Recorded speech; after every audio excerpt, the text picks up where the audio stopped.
Standing at the equatorial line where the Earth bulges slightly at its middle, Ecuador packs an almost impossible variety of ecosystems into a territory smaller than Nevada. You can wake up in a cloud forest where hummingbirds hover among orchids, drive for a few hours to stand on a glacier-capped volcano, and by evening, find yourself sweating in dense Amazonian rainforest. This concentration of life and landscape feels like nature showing off, cramming every possible variation into one compact nation. The country's name literally means equator, and visitors can straddle the painted yellow line at the Ciudad Mitad del Mundo monument north of Quito, placing 1 foot in each hemisphere. Though GPS later revealed the actual equator sits about 240 meters away, the symbolism remains powerful.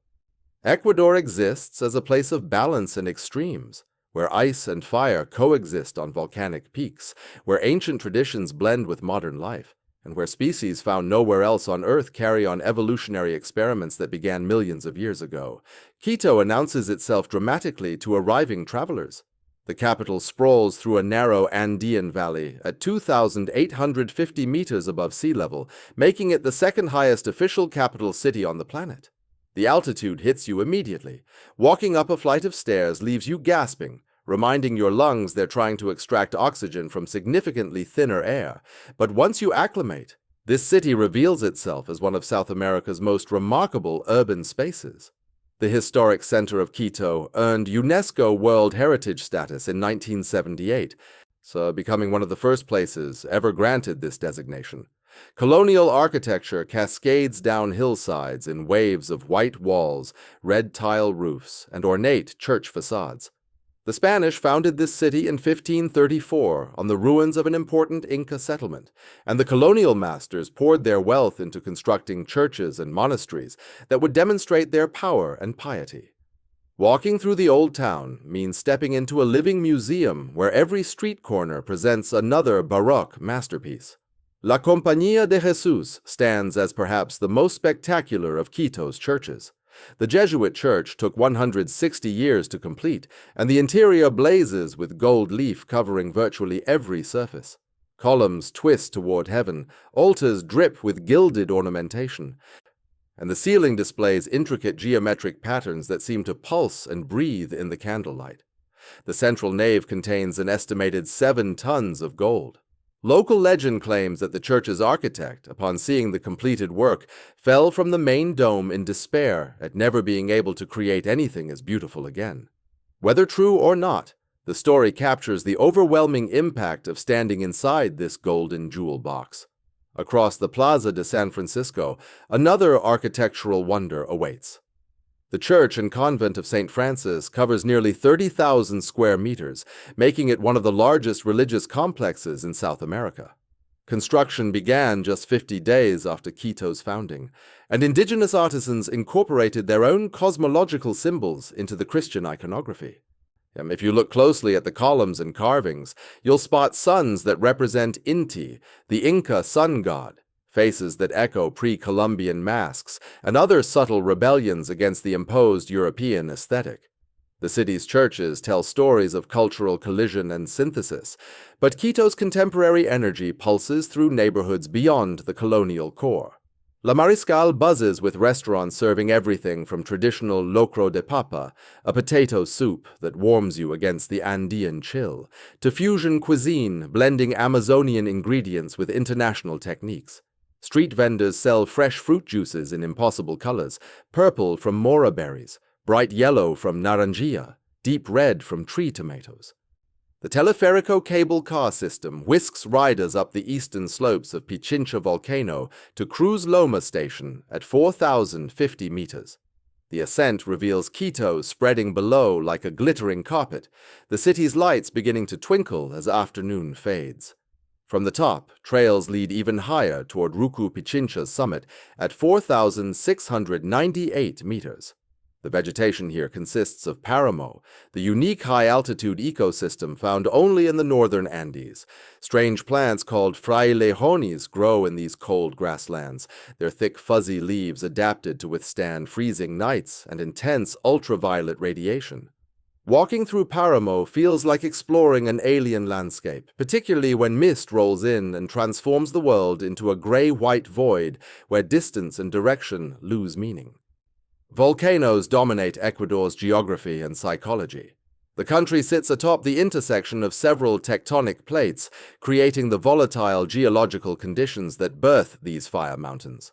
The Avenue of the Volcanoes, named by the German explorer Alexander von Humboldt during his 1802 expedition, runs through the Central Highlands, a spectacular parade of peaks that includes some of the world's most active and most beautiful volcanic cones.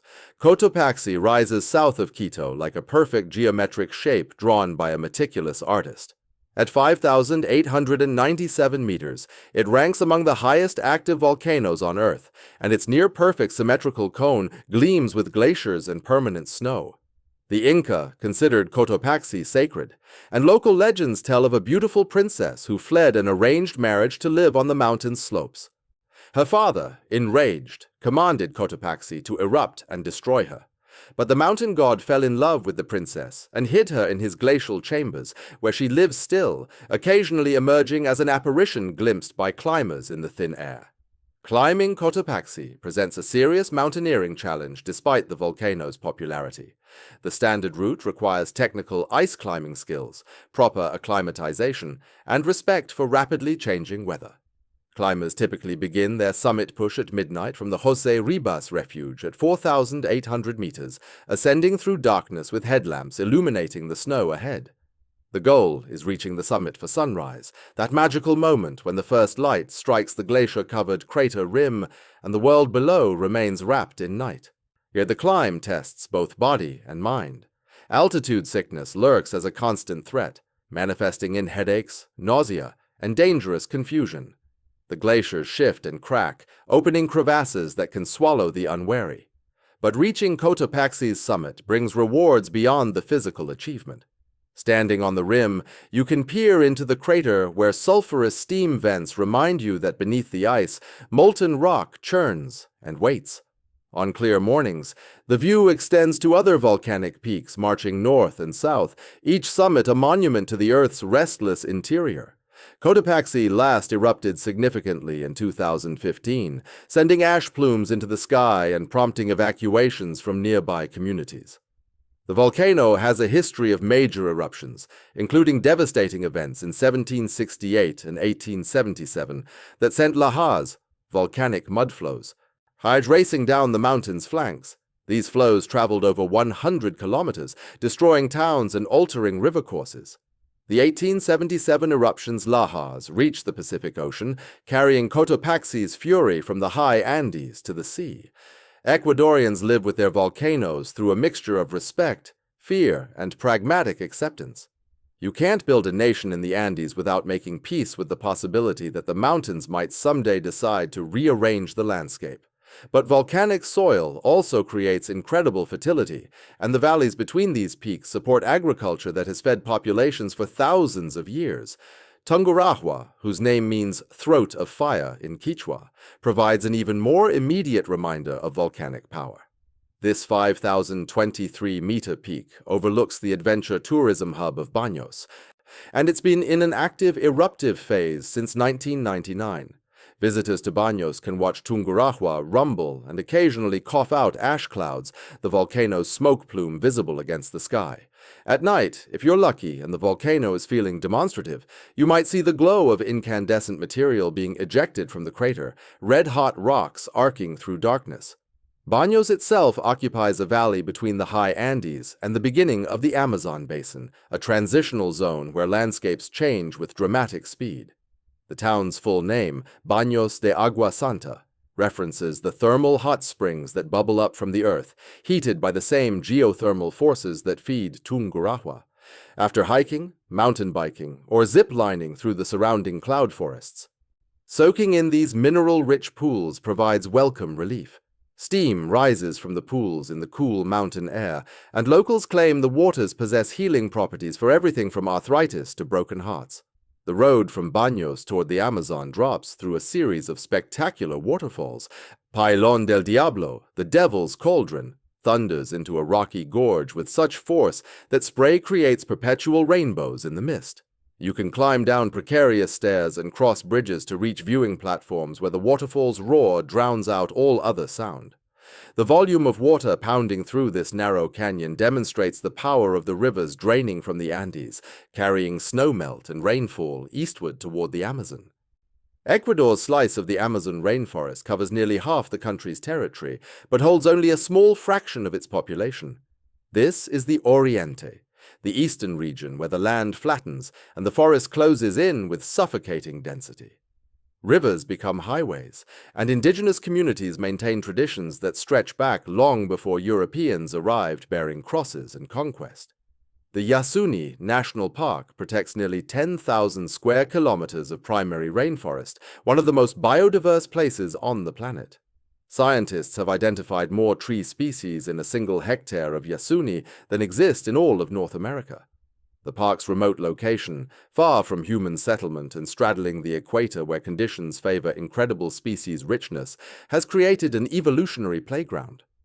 Jaguars pad silently through the understory, harpy eagles patrol the canopy, pink river dolphins surface in the waterways, and poison dart frogs advertise their toxicity in electric blues and yellows. Reaching Yasuni typically involves flying to Coca, a rough oil town where the Amazon frontier meets industrial extraction, then traveling by motorized canoe for hours down the Napo River. The river runs brown with sediment, and its course shifts constantly as it erodes one bank while depositing material on the other. The forest presses close to the water's edge, trees trailing vines and roots into the current. Occasionally, you'll pass small communities where children wave from dugout canoes or spot a river dolphin's pink dorsal fin breaking the surface. Indigenous communities in the Amazon, including the Huaorani, Shuar, Yem and Quichua peoples, have lived in this forest for thousands of years, developing intimate knowledge of the plants and animals that surround them. They can identify hundreds of medicinal plants, knowing which bark treats fever, which leaves stop bleeding, which roots induce visions during shamanic ceremonies. This knowledge, passed through generations orally, represents a living library that cannot be recreated once lost. But the Amazon faces relentless pressure from resource extraction. Oil companies have drilled extensively in Ecuador's eastern forests, building roads that fragment habitat and bringing contamination that fouls rivers and sickens communities. The conflict between conservation and development plays out daily, with indigenous groups often standing as the forest's most effective defenders. The Huaorani, known historically as fierce warriors, now fight different battles, using legal challenges and international advocacy to protect their ancestral lands from drilling. Visitors to Amazon lodges experience just a curated glimpse of this ecosystem's complexity. Night walks reveal a different forest than exists during daylight. Insects that hide during the day emerge in bewildering variety, their bodies shaped like leaves, sticks, flowers, or nothing found anywhere else in nature. Tarantulas hunt across the forest floor, their legs span wide enough to cover a dinner plate. Snakes drape from branches, and the guide's flashlight catches the reflective eyeshine of caimans lurking at the water's edge. The sounds of the Amazon at night create a symphony unlike anything heard elsewhere. Howler monkeys produce roars that carry for kilometers, sounding more like lions than primates. Frogs create a pulsing chorus that rises and falls in waves. Insects buzz, click, chirp, and hum in overlapping rhythms.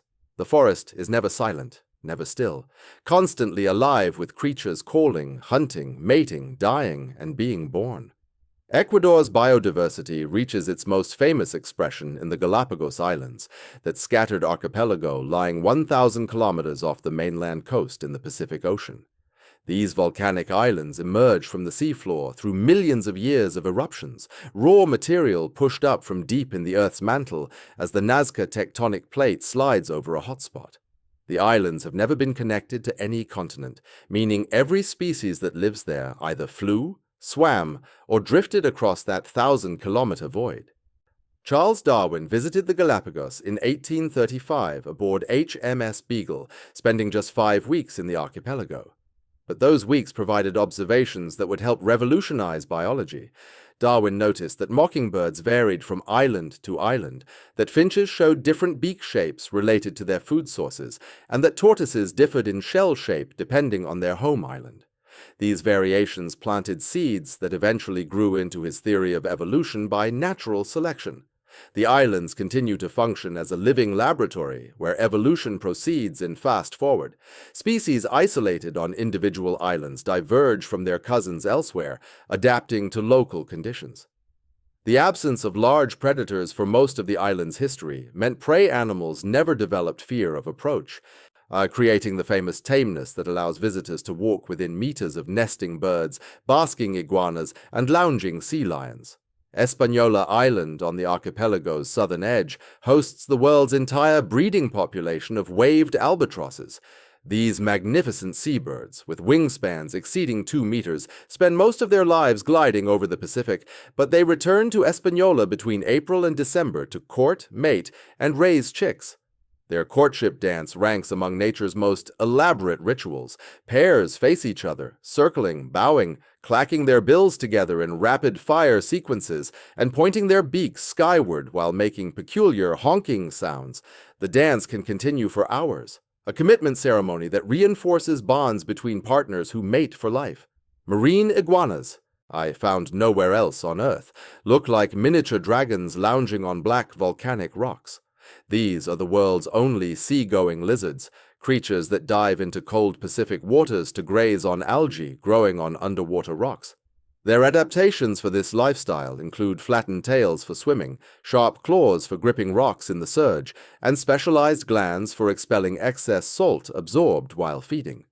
After swimming in the cold ocean, they bask on sun-heated rocks to raise their body temperature, often piling atop one another in lizard heaps. The iguanas vary in color between islands. On Hispaniola, they develop dramatic red and turquoise breeding coloration. On Fernandina, they show more black and red patterns. These variations, developing over thousands of years of isolation, demonstrate evolution creating diversity from common ancestors, the same process Darwin observed with his finches. Giant tortoises, the animals that gave the islands their name, Galapagos means tortoise in Old Spanish, can weigh over 400 kilograms and live for more than a century. Different islands evolved distinct tortoise varieties. On islands with lush, low-growing vegetation, tortoises developed dome-shaped shells and short necks. On drier islands where food grows higher on cacti and shrubs, tortoises evolve saddleback shells with an upward curve at the front that allows them to extend their necks higher to reach food. Lonesome George, the last Pinta Island tortoise, died in 2012, marking the extinction of his subspecies. His death symbolized both loss and hope. Loss because an entire evolutionary lineage ended, but hope because conservation efforts have brought other tortoise populations back from the brink. Hispaniola tortoises numbered just 14 individuals in the 1960s, but captive breeding programs have restored hundreds to the wild. These success stories show that extinction isn't always inevitable when humans commit resources and attention to preventing it. Santa Cruz Island serves as the Galapagos' population center and tourist hub. Puerto Ayora, the main town, clusters around Academy Bay, where sea lions nap on park benches and marine iguanas sun themselves on the seawall. The Charles Darwin Research Station here works on conservation challenges ranging from controlling invasive species to breeding endangered tortoises. Walking through the station's giant tortoise rearing pens, you can see conservation in action. In tiny hatchlings growing in protected enclosures until they're large enough to survive in the wild. The highlands of Santa Cruz present a different ecosystem than the arid coast. Here, moisture-laden clouds from the ocean hit the island's volcanic peaks and release rain, creating lush green zones. Wild tortoises lumber through the vegetation, and visitors can walk among them, observing these ancient reptiles in their natural habitat. The contrast between the dry coastal zones with their cacti and scrub and the verdant highlands just kilometers away demonstrates how topography and weather patterns create ecological diversity even on relatively small islands. Bartolome Island offers one of the Galapagos' most photographed views. Climbing the wooden stairs to the summit viewpoint reveals Pinnacle Rock, a distinctive volcanic formation rising from turquoise waters, with Santiago Island's volcanic landscape spreading behind it. The vista captures the Galapagos' essence: volcanic drama, impossibly blue water, and the raw geology that creates conditions for unique life. Snorkeling in the Galapagos reveals yet another dimension of biodiversity.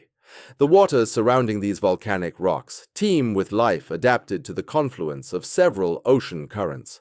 The cold Humboldt Current sweeps up from Antarctica, bringing nutrients that feed an explosion of marine life. Galapagos penguins, the only penguin species found north of the equator, dart through the water hunting fish. Sea turtles glide past with balletic grace. Rays soar through the blue like underwater birds. And if you're extraordinarily fortunate, well, you might find yourself swimming with whale sharks, those gentle giants that cruise through Galapagos waters filter feeding on plankton. Back on the mainland, Ecuador's Pacific coast offers yet another ecosystem. The coastal region produces most of the country's agricultural exports, including bananas, cacao, and shrimp from coastal aquaculture farms. The climate here is tropical and humid, dramatically different from the Andean highlands just a few hours' drive inland. Guayaquil, Ecuador's largest city and main port, sprawls along the Guayas River Delta, a commercial powerhouse that contrasts sharply with Quito's colonial elegance. The northern coast near Esmeraldas remains less developed, with stretches of beach backed by mangrove forests and tropical woodland. Afro-Ecuadorian communities here maintain cultural traditions brought by their ancestors, some descended from enslaved Africans who shipwrecked off the coast in the 1500s and established free communities. There, particularly the marimba tradition, has been recognized by UNESCO as intangible cultural heritage, a rhythmic complexity that speaks to resilience and cultural continuity. Returning to the highlands, the town of Otavalo hosts one of South America's most famous indigenous markets. Every Saturday, the Plaza de Ponchos fills with vendors selling textiles, weavings, jewelry, and crafts. The Otavaleños, indigenous Quechua people, have adapted their traditional weaving skills to global markets while maintaining cultural identity. Men still wear their hair long, braided down their backs, and many people wear traditional dress daily, and not just for tourist performances.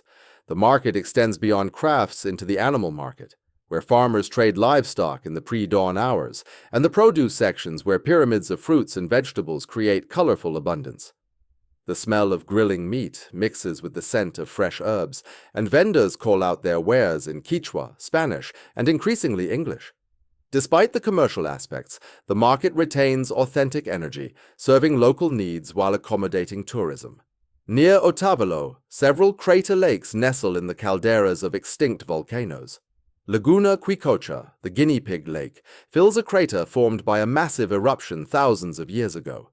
Two small islands rise from the lake's center, and local legend claims these islands are the guinea pig's ears, all that remains of a giant creature that drowned in the lake long ago. Whether you believe the story or not, the lake possesses an otherworldly quality, its deep blue waters surrounded by forested slopes. A hiking trail circles the rim, offering views that shift with every turn. The water reaches depths of over 200 meters in places, and the volcanic minerals give it a distinctive color that changes with the light. Indigenous communities still consider the lake sacred, and occasional ceremonies take place along its shores. Another crater lake, Laguna Mojanda, sits higher in the mountains, often shrouded in mist. The Paramo ecosystem surrounds it, that strange high-altitude grassland unique to the northern Andes. The vegetation here looks almost prehistoric, with frailejon plants rising like sentinels through the fog. These fuzzy-leafed plants have adapted to extreme conditions, collecting moisture from the mist and surviving temperature swings from freezing nights to intense daytime sun. Hiking around Mojanda requires preparation because weather changes rapidly. Clear skies can disappear within minutes, replaced by cold rain or thick fog that disorients even experienced hikers. The Paramo ecosystem extends across Ecuador's high mountains, existing between the tree line and the permanent snow. This environment stores massive amounts of water, functioning as a natural sponge that feeds rivers and streams below. The plants here grow slowly, some taking decades to reach full size. Hummingbirds visit the high-altitude flowers, their hearts beating impossibly fast to maintain body heat in the thin air. The Andean condor sometimes soars overhead, and using thermal currents to glide for hours without flapping. Seeing one of these enormous birds, with wingspans approaching 3 meters, reminds you of the majesty still present in wild places. Ecuador's volcanic chain continues southward from Otavalo, and each peak has its personality. Cayambe, the third highest mountain in Ecuador, holds the distinction of being the highest point on Earth directly on the equator. Its glaciers glisten year-round, though like ice formations worldwide, they're retreating. Climbers attempting Cayambe face technical challenges, including crevasses and unstable snow bridges. The mountain has erupted several times in recorded history, though it's been quiet for over 2 centuries. And indigenous people living on its slopes harvest water from glacial streams and cultivate potatoes at elevations that would seem impossible for agriculture. Further south, Cotopaxi dominates the landscape. This nearly symmetrical cone reaches 5,897 meters, making it one of the world's highest active volcanoes. When clouds clear, revealing the perfect snow-covered peak, it's a sight that stops conversation. The Incas considered it sacred, and even during their relatively brief control of this region, they wove Cotopaxi into their cosmology.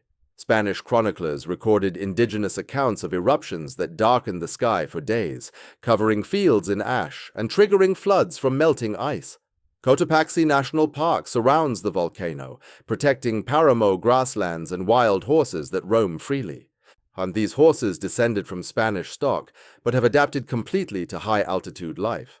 They move in small herds, grazing on tough grasses and drinking from ice-cold streams. The park also shelters white-tailed deer, Andean foxes, and the occasional puma, though these secretive cats rarely show themselves. Bird life is abundant, with caracaras and hawks hunting for rodents, while ground tyrants search for insects among the tussock grass. Climbing Cotopaxi attracts mountaineers from around the world. The ascent typically begins around midnight, with climbers using headlamps to navigate through darkness. Starting early allows reaching the summit around sunrise and descending before afternoon weather deteriorates. The climb requires crampons and ice axes, and altitude sickness affects many people. The final push to the summit involves steep slopes and thin air that makes every step exhausting. Those who reach the top describe the experience as transcendent, standing on the crater rim with all of Ecuador spread below, while the sun paints the snow gold and pink. The volcano last erupted significantly in the 1870s, producing pyroclastic flows that destroyed villages and lahars that traveled down river valleys. Today, scientists monitor Cotopaxi constantly because another major eruption would threaten hundreds of thousands of people living in the surrounding valleys. Emergency plans exist, and evacuation routes have been mapped, but residents live with the reality that this beautiful mountain could become dangerous with little warning.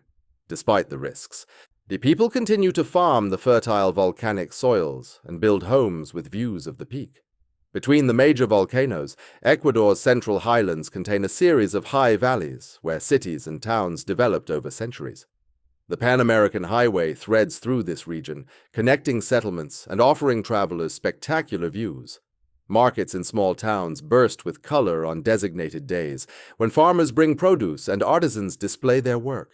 The rhythm of life in these communities follows patterns established long ago, adapted to modern times but retaining essential character. Ambato, known as the City of Flowers and Fruits, sits in one of these valleys. The city was largely destroyed by an earthquake in 1949, so unlike Quito or Cuenca, it has few colonial buildings. What it lacks in old architecture, it compensates for with vibrant energy. The central market sprawls across several blocks, selling everything from fresh cheese to electronics. Nearby towns specialize in different crafts. Salasaca produces woven textiles in deep purples and blacks, while Pelileo is famous for jeans and leather goods. Every February, Ambato hosts a festival celebrating fruits and flowers with parades, beauty pageants, and cultural performances that draw visitors from across the country. Continuing south, the landscape changes again. The route passes Chimborazo, Ecuador's highest mountain at 6,263 meters. Though lower than many Andean peaks, Chimborazo's location near the equator means its summit is the farthest point from Earth's center, thanks to the planet's equatorial bulge. The mountain's massive dome rises from the surrounding paramo, its glaciers forming intricate patterns across the slopes. Vicuñas, relatives of llamas and alpacas, live on Chimborazo's lower slopes. These graceful animals were nearly hunted to extinction for their incredibly fine wool, but conservation efforts have brought them back. Watching a group of vicuñas move across the grassland, their tan coats gleaming in the sunlight, you see animals that have survived in this harsh environment for millennia. The Chimborazo region was home to indigenous groups long before the Incas arrived. Archaeological evidence shows people living here at least 9,000 years ago, adapting to high altitude and developing strategies for survival. They domesticated camelids, cultivated hardy crops, and created trade networks that connected coastal and Amazonian regions. The Incas incorporated these groups into their empire, but never completely dominated them. When the Spanish arrived, they found communities already skilled at mountain life and resistant to outside control. The city of Riobamba, near Chimborazo, serves as a base for exploring the region. It's a working city where tourism hasn't overwhelmed daily life. The central market operates every day, with Saturday being the main market day when the selection expands dramatically. You can buy guinea pig here, prepared in various ways. For many Ecuadorians, guinea pig is a traditional food, served at celebrations and special occasions. The animals are raised in homes, fed kitchen scraps, and considered both pets and food. To outsiders, this might seem strange, but in context, it makes perfect sense. These small animals convert vegetation into protein efficiently and require minimal space. From Riobamba, train enthusiasts can ride the restored railroad to the Nariz del Diablo, the Devil's Nose. This section of track was once considered an engineering marvel, zigzagging down a steep mountain face through a series of switchbacks. The train was Ecuador's connection between highlands and coast, carrying goods and passengers across terrain that seemed impossible to traverse. For decades, the railroad declined, tracks deteriorated, and service became unreliable.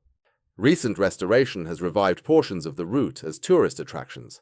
The journey to Devil's Nose takes passengers through dramatic scenery, past waterfalls and cliffs, with the train reversing direction at switchbacks to descend the impossible grade. The southern highlands feel different from regions further north. The landscape opens up with broader valleys and gentler mountains. Cuenca, Ecuador's third-largest city, occupies one of these valleys. Founded in 1557 on the site of an important Cañari settlement, Cuenca has preserved its colonial center beautifully. The historic district became a UNESCO World Heritage Site in 1999, recognizing its architectural significance and cultural value. Walking through Cuenca's cobblestone streets feels like stepping into another era. The buildings with red-tiled roofs and whitewashed walls line narrow streets. Church domes painted blue and gold rise above the cityscape, and the Tomebamba River flows along the southern edge of the historic center, its banks transformed into walking paths and parks. Unlike Quito, Cuenca feels manageable, intimate. You can walk from one end of the colonial center to another in half an hour, discovering plazas, museums, and markets along the way. The new cathedral, Catedral de la Inmaculada Concepción, dominates Cuenca's main plaza. Construction began in 1885 using blue and white stone, giving the building its distinctive appearance. The massive blue domes were originally planned to be much taller, but engineers worried the foundations couldn't support the weight, so they remained lower than intended. The interior features colorful stained glass, marble floors, and an altar decorated with gold leaf. The old cathedral, which the new one replaced, still stands beside it, now serving as a museum. Cuenca has become known for Panama hats, despite the confusing name. These woven straw hats originated in Ecuador, not Panama, but became associated with Panama when workers building the canal wore them.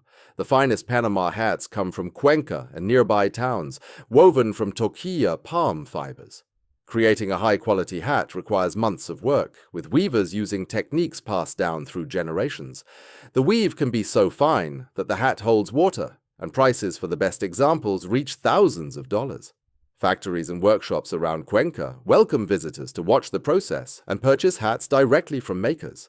The city also has a thriving art scene, with galleries, theaters, and craft markets throughout the historic center. Ecuadorian artists working in traditional and contemporary styles find support here. Ceramics, paintings, jewelry, and textiles fill shop windows. The Sunday market at Plaza Rotary brings artisans and farmers together, creating a colorful scene where you can buy hand-woven blankets, fresh flowers, or locally made chocolate. Just outside Cuenca, the town of Gualaceo hosts a weekly market that draws people from surrounding communities. The market spreads through the town center with different sections for fruits, vegetables, meats, and crafts. Women wearing traditional dress sell embroidered blouses and woven belts. The quality of craftsmanship here is extraordinary, with some pieces taking weeks to complete. Watching an elderly woman demonstrate her weaving technique, her hands moving with practiced precision, you witness skills that connect directly to pre-Columbian traditions. The landscape around Cuenca includes cloud forests at higher elevations, where mist drifts through trees covered in mosses and epiphytes.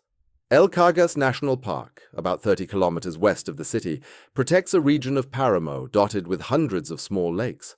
The park sits at elevations between 3,000 and 4,500 meters, creating conditions where weather changes constantly.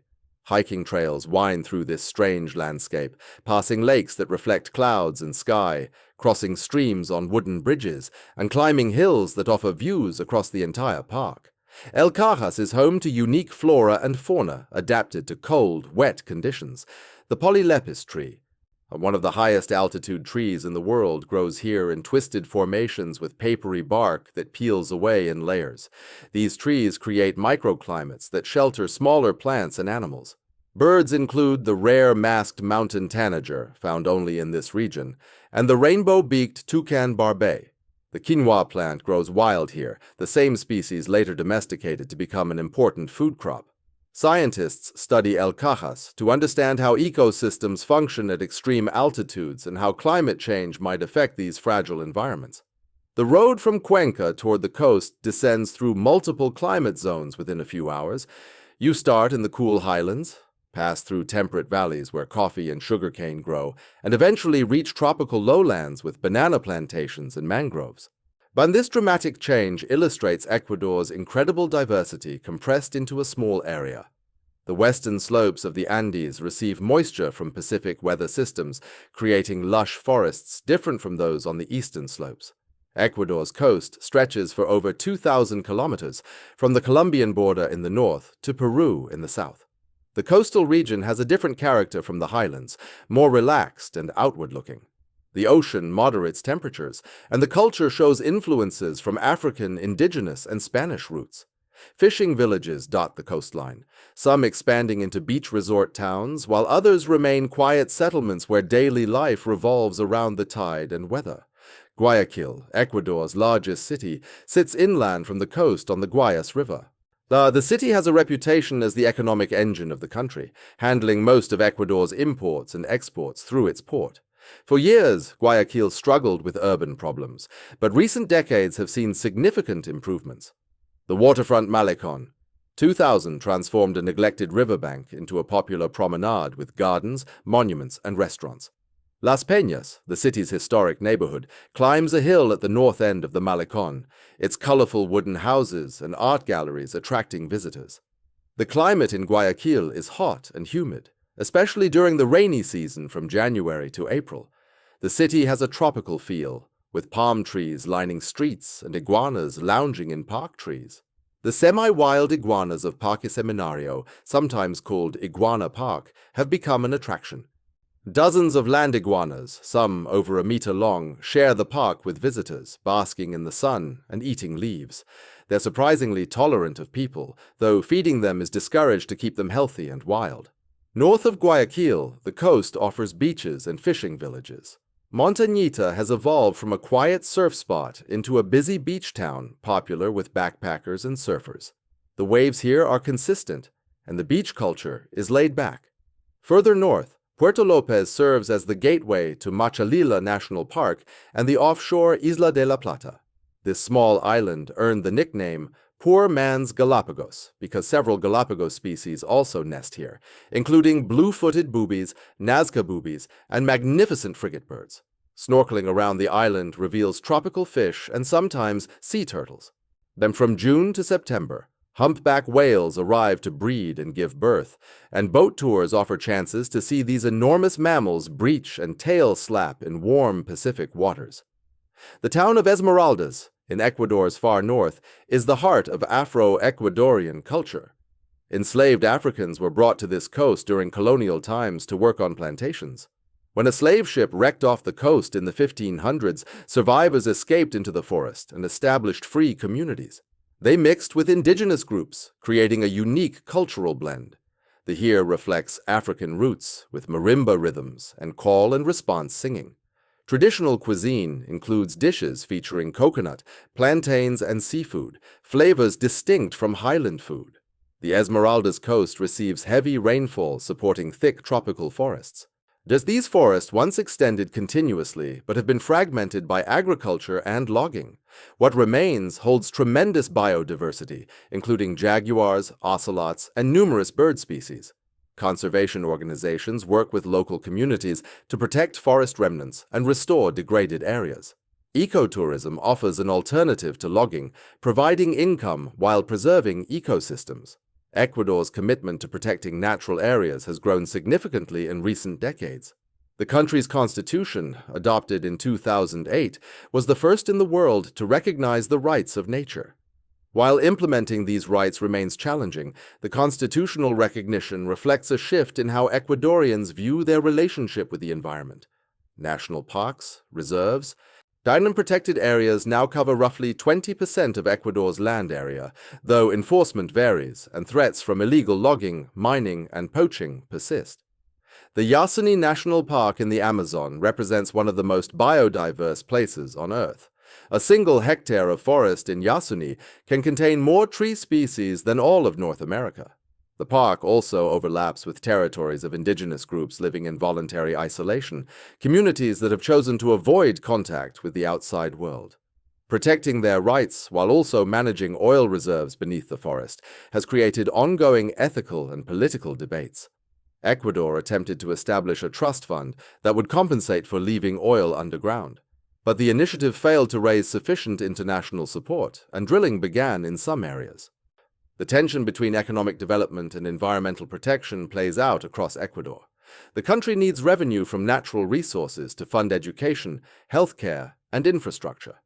At the same time, many Ecuadorians recognize that destroying forests and ecosystems has long-term costs that outweigh short-term gains. Indigenous organizations have been particularly vocal in demanding protection for their territories and consulting in decisions that affect them. Some of the most effective conservation happens when indigenous communities control and manage their lands, using traditional knowledge combined with modern science. Returning to the highlands, the avenue of the volcanoes continues south of Cuenca into Loja province. The landscape here becomes drier, with vegetation adapted to less rainfall. Podocarpus National Park protects cloud forests and paramo ecosystems that harbor rare species. The spectacled bear, South America's only bear species, lives in these mountains, though sightings are rare. These bears, despite their name and appearance, are more closely related to extinct South American megafauna than to northern bears. They are generally shy, spending much of their time in trees eating fruits and bromeliads. The town of Vilcabamba, in a warm valley near Loja, has attracted attention for claims about residents' longevity. Stories circulated about people living well past 100 years, leading some to call it the Valley of Longevity. Scientific studies have questioned the more extreme claims, but the valley's climate is undeniably pleasant, and many residents do reach advanced ages in good health. So the town has attracted international retirees and alternative lifestyle seekers, creating a mix of local Ecuadorian culture and expatriate influences. Hiking trails wind through the surrounding mountains, past waterfalls, and through forests where hummingbirds feed on flowering bushes. Near Ecuador's southern border with Peru, the landscape transitions to dry forests and scrubland. This region receives little rain, and the vegetation reflects those conditions. Cacti and drought-resistant shrubs replace the lush growth of wetter areas. The culture here shows influences from northern Peru with different styles and food traditions than other parts of Ecuador. The border region experienced conflicts between Ecuador and Peru during the 20th century, with territorial disputes leading to brief wars. A peace treaty in 1998 finally settled most issues, and relations between the countries have improved significantly since then. Reflecting on Ecuador's landscapes, cultures, and ecosystems, certain themes emerge. The country's small size belies its enormous diversity. You can experience Pacific beaches, snow-covered volcanoes, Amazon rainforest, and colonial cities within a few hours' travel. This variety results from Ecuador's position on the equator, the presence of the Andes creating multiple climate zones, and ocean currents affecting coastal weather. The Galapagos Islands, though geographically distant, add another dimension to Ecuador's natural wealth.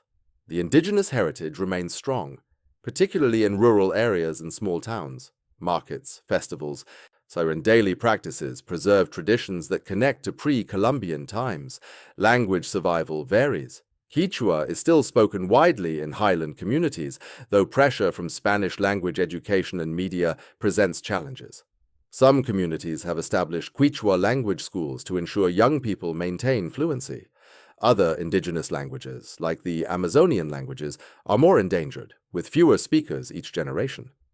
Ecuador's political history has been turbulent, with periods of instability, military governments, and frequent changes of presidents. Economic challenges have included debt crises, inflation, and in 2000, the adoption of the US dollar as official currency. Dollarization stabilized prices but reduced monetary policy flexibility. Despite political and economic ups and downs, Ecuador has maintained democratic institutions and generally avoided the extreme violence that has affected some neighboring countries. The Ecuadorian people show remarkable resilience and warmth. Travelers consistently comment on the friendliness encountered in cities, towns, and rural areas. There's a willingness to help visitors navigate unfamiliar situations, whether that's finding a bus, ordering food, or understanding local customs. Like anywhere, tourism has changed some places, creating areas where interactions feel transactional, but step away from the most visited sites, and genuine hospitality emerges. Food in Ecuador varies by region, reflecting local ingredients and cultural influences. In the highlands, locro de papa is a rich potato soup made with cheese and avocado. Hornado, roasted pork served with potatoes and mote, appears at markets and festivals. The coast offers ceviche, fresh seafood marinated in citrus juice with onions and cilantro. Encebollado, a fish soup with yuca and pickled onions, is considered a hangover cure and breakfast staple in coastal cities. The Amazon region uses yuca and plantains as staples, along with wild game and river fish. Throughout the country, fresh fruit juices blend tropical fruits like naranjilla, tree tomato, and passion fruit into refreshing drinks. Ecuador's scene includes traditional Andean with panpipes and guitars, coastal marimba rhythms, and modern genres like reggaeton and electronic. Festivals feature live, often blending traditional instruments with contemporary styles. And the celebration of Inti Raymi in June connects to ancient Incan sun festivals, but has evolved to incorporate Catholic elements and local variations. Communities prepare for weeks, creating costumes and rehearsing dances that tell stories of harvests, battles, and mythological events. Transportation infrastructure has improved significantly in recent years. New highways connect cities that were previously difficult to reach, reducing travel times. The government invested in roads, bridges, and tunnels through challenging mountain terrain. Bus service is extensive and relatively affordable, though comfort levels vary.